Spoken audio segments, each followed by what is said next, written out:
Hey everyone, today on People Now, why did MaryKate Olsen request an emergency order for divorce? We'll tell you why she's making headlines. Gabrielle Union's daughter hilariously fails the snack challenge. We have the adorable video.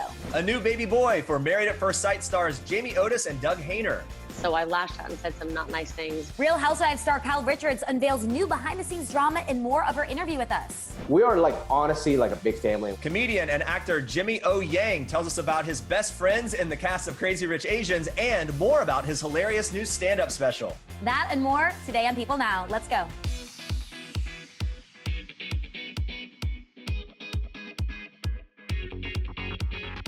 Hey everyone, welcome to People Now. Happy Thursday. So good to see you. The weekend's almost here, Andrea. I'm feeling good. Yes, weekend's almost here. Hey, it's Andrea in Wisconsin. I had a blast watching the Survivor finale last night. So this was season 40, Winners at War, all winners cast. It was incredible. I was so happy with Tony who won. And it was really cool that I get to watch with my family for the first time in a while. So I really enjoyed it. I know right? Jeremy doesn't really watch Survivor, but... Wait. Do you watch with your family for the first time since you were on the show? Well, consecutively, yeah. I mean, because it's during the week. Right. So I can't just fly to Wisconsin to watch the show. I got it. I just I don't know when you last watched with them. Wait, did you think it ended how you predicted it would? Yeah, I was really happy that Tony won. He played the best game. He had a little spy nest. He made a little nest up in the tree so he could spy on people. And he's very creative, and it was a really, really good player. So I was really happy. All right, cool stuff. Well, there's a lot more to talk about today. Let's begin with this. According to court documents obtained by TMZ, MaryKate Olsen has requested an emergency order to file for divorce from her husband, Olivier Sarkozy. Olsen, who's been married to the French banker since 2015, reportedly signed a petition to divorce on April 17th. But due to the coronavirus pandemic, New York courts haven't been accepting divorce files except in cases of emergency. Also, according to TMZ, Olsen says her attorneys received an email from Sarkozy's lawyers stating that she needed to move out of the couple's New York City apartment by May 18th. Olsen is asking that Sarkozy extend that deadline to May 30th, as she can't meet the deadline due to stay-at-home mandates in the city. But she claims he hasn't responded. Olsen also claims Sarkozy terminated their lease without her knowledge. According to reports, Olsen has also requested in the divorce petition that their prenuptial agreement be enforced. Olsen and Sarkozy have kept their relationship relatively out of the public eye since they tied the knot in November of 2015. According to the New York Post, a small ceremony took place at a private residence in New York City where about 50 guests enjoyed cocktails in the back garden, followed by dinner inside. This is one of the first major celebrity divorces during the pandemic, and it's a kind of a shocking thing because we haven't heard that much about them. So we'll keep you posted as this continues to develop. Married at First Sight alums Jamie Otis and Doug Hehner have welcomed a baby boy, and we have the exclusive photos. People also confirms exclusively that Hayes Douglas was born on Wednesday. The couple tells People in a statement, he's so perfect, he looks just like his big sister Gracie. And they add, quote, we're in this together, you and me, baby Hayes. Hayes was born at their New Jersey home, weighing 9 pounds, 4 ounces, and measuring 21 inches. In April, the couple announced the name they plan to give their son by playing hangman with their 2-year-old daughter, Henley Grace. Jamie explained at the time there had been a lot of back and forth on the name before they landed on Hayes Douglas. Jamie and Doug told PeopleTV's Reality Check last month that they opted for a home birth because, as they put it, the pros outweighed the cons. The couple said that they did a ton of research before making that decision, and they explained that the ongoing COVID-19 pandemic played a part in it. Our congratulations to Mom, Dad, and big sister Henley Grace on the new arrival. All right, it looks like Kavya James needs a few tips from Stormy Webster on how to perfect the viral TikTok snack challenge. On Wednesday, Gabrielle Union shared this video on Instagram of her 18-month-old daughter, Kavya, adorably attempting and failing the challenge. Take a look. You can have some bitsies, but you gotta wait, okay? Okay, you gotta wait till I get back, all right? Okay. Okay. I'll be right back. Cobb, don't eat any bitsies. Cobb, are you waiting? Are you waiting? Are you patient? So when Union returns to the room, she finds Kavya with her mouth full of the snack. She says, I thought we were gonna wait, no? And she adds, go ahead and have the bitsies, but instead of diving back into the snacks, Kavya decides to quickly run away. Earlier this week, Kylie Jenner posted a video of her daughter Stormy nailing that challenge. Watch this. Okay, so I'm gonna put the chocolates right here, okay? Okay. Okay, you can only have 3 of them. I'm gonna give you 3 of them, but wait, you have to wait till mommy comes back. Patience, patience, patience, patience, patience, patience. Okay. Did you win? As you saw in the video, the makeup mogul set out a bowl of candy in front of her 2-year-old daughter before telling her to wait to eat them as she left the room. And Stormi listened. And at one point in the video, she leans over to get a closer look at the candy, but instead of grabbing a few pieces, she sits back and adorably tells herself, patience, patience, patience. It's really, really cute. That is cute. I think, so Stormi's a little older than Kavya. I think this boils down to age. My kids, when they're 2, for sure would just eat it. Now, I actually think, well, then it's like if there's more than one, the group dynamic, like if one goes for it, then the other one does, they can blame the other one. So anyway. Jeremy, you should try it. You should do it. Yeah, maybe. Yeah, I don't know if I have the patience anymore. Well, I said, Kavya, you did great. Katherine McPhee has some sage advice for couples who are isolating together amid the coronavirus pandemic. In this week's issue of People, she says, whether we like it or not, this is a time when people can figure out if they truly are compatible with somebody. And after being locked down with her husband, music producer David Foster, Katherine can confidently say that she has no doubts about their relationship. She says this, "We've been friends for so long, and he's such an easy guy to be around." Adding, "We're very lucky, we've been pretty happy." The couple met in 2006 while he mentored her and other contestants on season 5 of American Idol. They got married in June of 2019. But with Katherine and David's 1-year wedding anniversary approaching, she says she'll likely have to scrap their original plans to celebrate due to the global health crisis. She originally wanted to go back to London because that's where they got married, but now it doesn't seem like that'll happen. So instead, they may visit friends and family who are in a safe zone and quarantined. Like many others, Katherine and David have been entertaining themselves by binging TV shows, including a couple of episodes of the current season of American Idol, which has contestants performing remotely from their homes. The Idol alum says she has empathy for the season's contestants and for anyone who is making progress chasing their dream when it all stopped due to the pandemic. Looking forward to the future, Katherine plans to take part in a very special reunion this month with her castmates from NBC's Smash. Yeah, the live streaming event will feature never-before-seen footage of their live performance of Bombshell in Concert on Broadway from 2015, and it'll include a big cast reunion at intermission. The event's going to benefit the Actors Fund, which has been helping artists in need amid the coronavirus outbreak. Bombshell in Concert will stream exclusively on People.com, PeopleTV, and People's social platforms on May 20th at 8 p.m. Eastern. And if you're able to donate, you can visit actorsfund.org for more information. Today's story to make you smile is a personal one involving some of our People Now family. It's officially been over 2 months since we saw our senior graphics operator, Nikki Small, and our live graphics operator, Lucas Walsh, face to face. But Lucas hasn't seen his sister in much longer. Machinist Mate Petty Officer 3rd Class Caitlin Walsh joined the Navy just over 2 years ago. She's following in the footsteps of her grandfathers, James Walsh and Anthony Masterson, who served in the Navy on separate ships during World War II. Since November, Caitlin has been deployed on the USS Harry S. Truman, maintaining and operating machinery to help keep the ship running. It's currently stationed off the East Coast, and since no one on board has tested positive for coronavirus, they don't want to come back from deployment just yet as a safety precaution. It's great news that they're not sick. Not being able to come home has been pretty rough on Caitlin and her shipmates. So when Lucas told Nikki all of this, she started brainstorming how she could help bring a smile to Caitlin's face. And honestly, if anybody could, it is Nikki. She's always the person to greet you with a smile, a hug, a kind word when you need it. So she put out a call to her daughter's Girl Scouts Brownies troop, troop number 83340.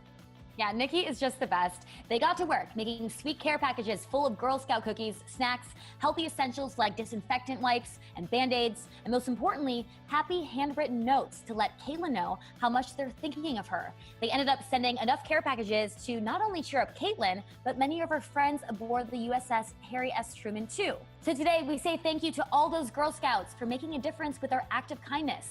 And thank you to Caitlin for your service. All right, stay with us. One young entrepreneur completely pivoted her catering business to help workers on the front lines. We're sitting down with her to hear all about it. Plus, looking for a new show to binge in self-isolation? We have you covered. Stick around for our newest pick. So yesterday we heard from Kyle Richards about this season of The Real Housewives of Beverly Hills overall. And today we're breaking down even more of Denise Richards' dinner party from Wednesday's new episode, where Kyle told everyone that they're fake, called Denise a ragamuffin for the second time, and ended up leaving in tears. One of our producers, Sam Belikoff, chatted with Kyle about her regrets from that evening, where she was coming from, and more, including if she thinks her sister Kim Richards would ever make a big return to the series. Watch this.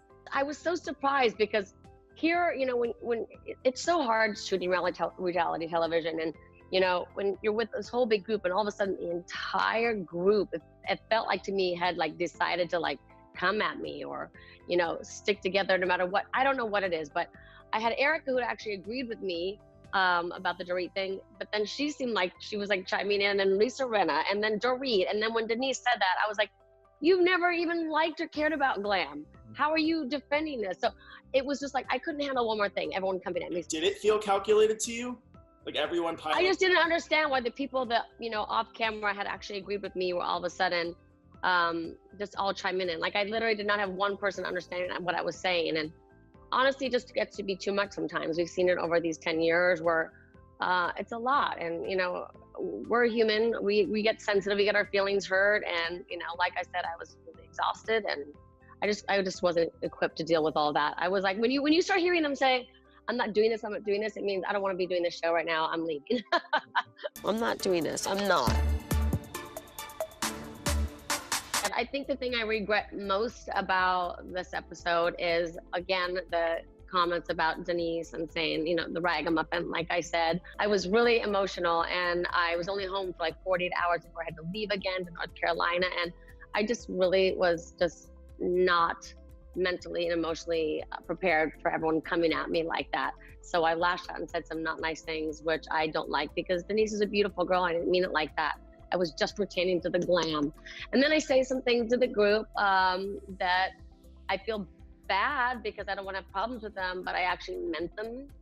So, you know, they may not have been nice, but that's how I felt. So I was not really myself that night, honestly, and people I think can see that. But so I regret a lot of that night, but what can I say? Last week, when Rinna brought up your sister, it seemed to hit a nerve with you. And as a viewer and a fan of the show, I mean, it seems like your most intense moments have had to do with her a lot. Is it hard for you when she's on the show in terms of the conflicts of interests, and do you feel freer without her? I mean, obviously when we were at our worst, I would not want to go back to that at all. But when we're getting along, she shows up quite a bit this season, actually. Then it's great. You know, we're sisters. Sometimes she can drive me crazy, but no matter what, I love her. So, but I would always love for her to be a part of the show. But that was another example of Denise's night where I was like, wait a minute, another person I didn't feel like was being genuine, because I'm like, what are you talking about, Rinna? I mean, of all the fighting that they've had, I've actually managed to keep my friendship with Lisa Rinna separate. And, you know, completely, we've had like one, like, you know, argument and fixed it right away in Punta Mita, you know, back a few seasons ago. So I was like, what are you talking about? Why is everyone just coming up with stuff to come after me? Yeah. You know, that's why I lashed out at Rinna. And I was like, I'm sorry, that is the wrong thing to say. And you're not right about this, so. What do you think about Kim making a return? Is that a possibility, or does she think that's in her rear view? What's her thoughts on it? I think that because she's my sister and she's in my life, there's always that possibility. And I know that whenever she's on, the audience loves her and she's hilarious. I was looking at some meme the other day where she was sitting on her interview chair and did something and fell off. Oh my God, I will never forget that. My kids are always like, she's the funniest person on the show. So, you know, I think there's always that possibility. While filming this season, Kyle was also filming the upcoming Halloween sequel, Halloween Kills. Fun fact here, Kyle began her career as a child actress and starred in the original 1978 Halloween. So we wanted to know, given this new role, if she's interested in returning to acting full-time now. I would love to be acting full-time, for sure. It's my first love. It's what I've done my entire life before I was even a mom. So that's what I enjoy the most. And work-wise, that's where I feel the most fulfilled. I love producing too, because I can be creative but not be in front of the camera. So yes, that's definitely something I would love to do full-time now. Who's a dream acting collaboration for you? Oh my gosh. Well, I mean, In fantasy terms, because it's not going to happen, but in fantasy terms, Jennifer Lawrence. Because to me, she's just the best actress, young actress of our time. Of course, Meryl Streep and others, but like, she's just to me the most real actress, and I love her. You can catch Kyle in The Real Housewives of Beverly Hills Wednesdays at 8 p.m. Eastern on Bravo. Stephanie Nass, also known as Chefany, is a food entrepreneur, caterer, and culinary influencer. She's known for her pattern pastries and art-inspired meals with products including cake decorating kits, tableware, and accessories to help people entertain at home. But now, during the COVID-19 pandemic, Stephanie is helping in a new way. Our frontline workers need as much support as possible, and Stephanie is taking care of the people who are taking care of all of us by delivering homemade meals to hospital workers. Our producer, Stefan Doino, caught up with Stephanie to talk about her initiative. Take a look. When did the idea to start delivering lunches to hospitals strike you, and how do you execute something like that? In the middle of March, we were preparing for a 500-person catering job when President Trump declared a national emergency. The event was canceled, and I immediately delivered all of the food we had prepared to my local EMS. Then, one of my Instagram followers sent me a message letting me know that her sister, a medical resident at Harlem Hospital, was exhausted from the surge of COVID-19 cases. We ran into the kitchen and started cooking and to drive our first delivery down to Manhattan. We've been making the rounds at hospitals in the area since mid-March. So you're cooking and serving medical residents, EMS, police, doctors, nurses. How many people would you say each meal feeds? On delivery days, we're serving between 40 and 150 people. Stephanie says in the beginning, she was delivering once a week. Since then, demand has increased to 3 to 4 times a week, and she's prepared to do even more. Food has such a way of comforting people, and it's great for someone like you who works with food on a regular basis to be able to help in that type of way. Especially, it must fill a creative void during a time like this. So are you developing recipes? How do you choose what to serve such a large group? Constantly developing recipes. In planning the meals we're bringing to the front line, I'm cognizant of dietary restrictions, the limited time that healthcare workers have to actually eat, and the contagiousness of the virus. So everything is individually packaged, and most things are vegetarian. So it's sandwiches, it's pasta dishes. I'm a firm believer that sweets can heal and bring joy. So brownies, cookies, toffee bars, all that sweet stuff. And how do you fund an effort like this? I am funding this out of pocket. It is my honor and pleasure to take care of the people, taking care of America's most vulnerable, and feed these heroes. Stephanie is delivering meals to hospitals all over New York City, Westchester, and Connecticut, as well as local police stations. And while she can't see the frontline workers' faces, she hopes she's putting a smile behind those masks. What has the reaction been like at hospitals from the people that you're serving? Have you been able to interact with anyone face-to-face from a distance? What is the emotion like? The healthcare workers have been so grateful and appreciative of the food that we're delivering. Of course, because everyone is covered in PPE, we're unable to see tears of joy or big smiles, but it's communicated in words and on text message. And from my perspective, it's so inspiring to see how giving these people are in this time of need. In addition to helping out in a big way where it's needed most, Stephanie is also inspiring her social media followers who are cooking from home. Our favorite part has to be her quarantine cooking hotline. People take pictures of the ingredients they have on hand. She'll come up with a recipe for them on the spot so they can minimize their trips to the grocery store. Pretty genius. It is. And as a young business owner, Stephanie just hopes her acts of kindness, big and small, might inspire others to help out any way that they can. As a young entrepreneur, what would your advice be to people out there who want to help? They don't necessarily know how to help, or they don't feel like they'll make much of a difference. I think change can start small, and people can help in small ways and large ways. People can donate money to causes supporting those severely impacted. People can donate fabric to become masks. People can bring food to their friends who work in healthcare. People can bring food to their local hospitals. There are all sorts of small things people can do at home that can make a difference. Normally you cater events, and events unfortunately aren't a reality right now, but they will be again soon. And there's this ongoing conversation about small businesses and large businesses reinventing themselves to really push through. What are you planning to do over the next few months to keep business afloat?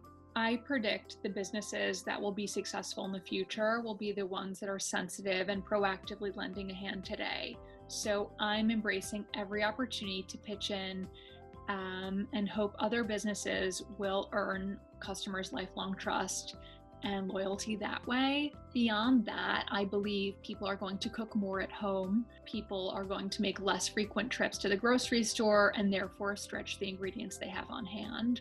Rather than discarding their lemon rinds or chicken bones, they'll use those things for seasoning and stocks.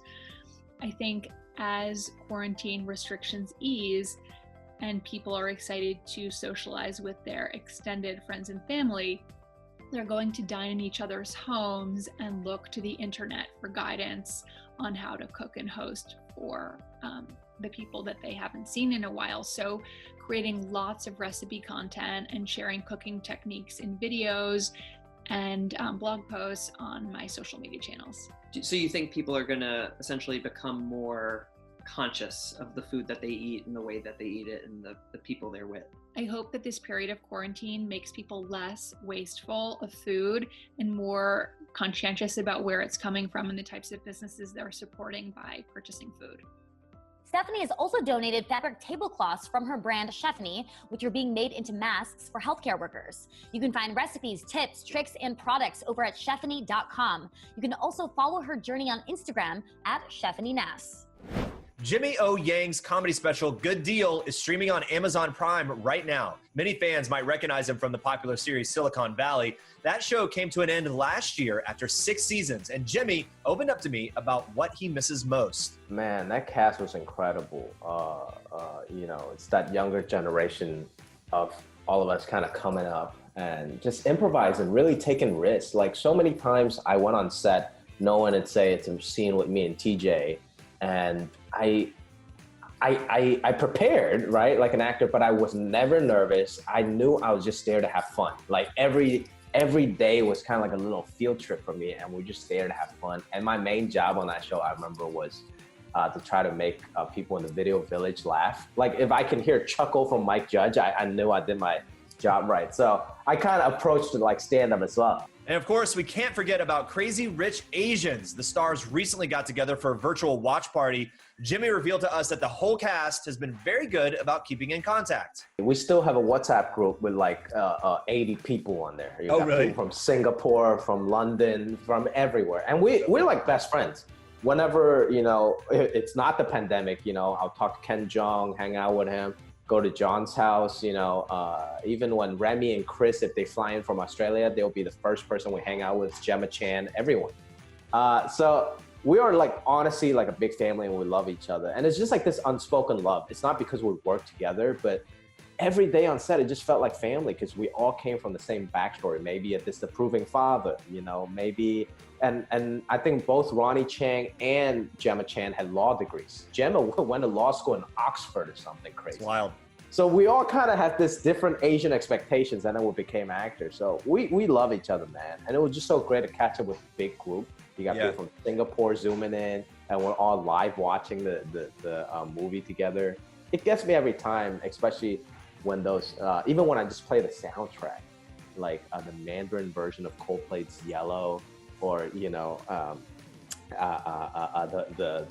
Madonna Material Girl, but the Cantonese version. Oh my God, it makes me tear up. It is cool. I've talked to Ken Jeong several times since Crazy Rich Asians came out, and I can tell every time I talk to him about it, he can be wild and crazy and funny, but anytime that comes up, I can tell it just hits such a soft spot. It does, right? I just felt that too. Yeah. Yeah. And when he's not catching up with the Crazy Rich Asians cast, Jimmy's been keeping himself busy at home cooking. It's the only thing that's keeping me sane, man. I've just been watching YouTube videos and then try to reenact them, cooking. I mean, this pandemic makes you realize what you truly need. Like, it's not clothes, right? It's not like new electronics. You just need food and family that you love, that you talk to. So twice a week, my family comes over. We've all been self-quarantining, and then we just cook, and I cook for myself, and we cook for each other, and that's really great. That's keeping me sane, yeah. Any kitchen cooking disasters for you, or has it all gone really well? I try to go fancy and flambe something, you know, pour some like wine and like, you know, liquor and something. So in this one recipe, you're supposed to pour wine into the shrimp and it's low flambe, but I did some tequila instead. And my whole house almost went up in flames, but it was worth it. It was delicious. Yeah, never thought that wine and tequila would be interchangeable in a recipe on fire on the stove. Wow, Jeremy, I'm learning something new. I didn't know you could cook with tequila. It gives me more inspiration to cook now. Or new things. Good. Try it all. See what happens. All right, guys, now watch this.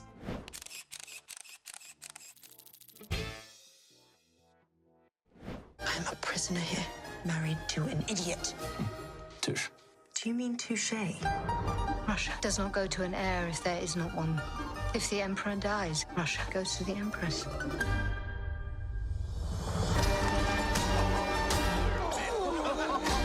Do not cross me, or you will pay endlessly. The Great is about the rise of a real-life figure, Catherine the Great, who in the 1700s went from an outsider to the longest reigning female ruler in Russia's history. The show is a fictionalized and anachronistic version of that story. However, that shouldn't come as a surprise when you find out the series creator is Tony McNamara, who received an Oscar nomination for co-writing 2018's The Favorite. That, too, incorporated fictitious events into the story of Britain's Queen Anne in the early 1700s. In her first major TV role, Elle Fanning, who also executive produces on the series, leads the cast as Catherine the Great, the ruler who came to power after a coup that she organized overthrew her own husband, played here by Nicholas Hoult. Fun fact, Hoult was also in The Favorite, so he's no stranger to projects like this. This is science. Enjoy. You can catch all 10 episodes of The Great when the series premieres May 15th, only on Hulu. All right, coming up tomorrow, Alex Wolff joins us to talk about his new film, Castle in the Ground. Plus, Bachelorette alum Tyler Cameron's got a new show that all you dog lovers out there will want to hear more of. We'll chat with him to get all the details. Thank you so much for watching. Stay safe and healthy. We'll see you tomorrow. Bye, guys.